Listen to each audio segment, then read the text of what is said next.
I'm Atrell Nashar in Washington. Fact checks are now a thing of the past, at least on Facebook, Instagram, and Threads.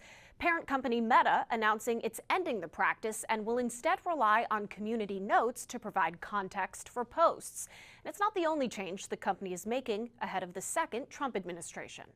Leaders of Silicon Valley transparent in their efforts to get on the good side of a Republican-controlled Washington. I want to talk about something important today. Meta CEO Mark Zuckerberg announcing Tuesday the company's platforms will no longer feature third-party fact-checking. Governments and legacy media have pushed to censor more and more. President-elect Trump and Republicans in Congress have made those same accusations for years. Going further, accusing social media companies of having a liberal bias, attempting to pass laws to change how their platforms operate and make it easier to sue them. Here was Trump after Zuckerberg's announcement. Do you think he's directly responding to the threats that you have made to him in the past with these issues? Yeah.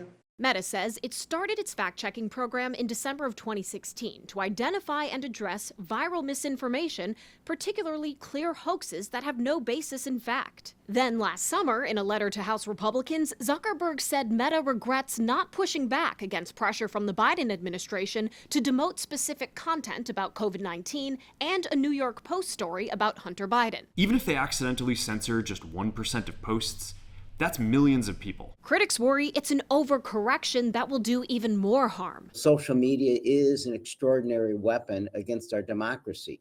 There is a balance to protect our First Amendment rights. But when you take away the guardrails and you see the far-right connections here, it's a great concern. In place of fact checks, Meta will phase in a community note system similar to X. They'll also lift restrictions on topics like immigration and gender and use fewer filters to detect policy violations. Meta's also just made some personnel changes friendly to the incoming president. President Trump and I have been friends for 25 years. UFC president and CEO Dana White has just been named to Meta's board of directors. And for its new chief global affairs officer, the company's named Joel Kaplan, known for his conservative background. He replaces Nick Clegg, considered a centrist, who resigned last week. On Capitol Hill, I'm Atrell Nashar reporting.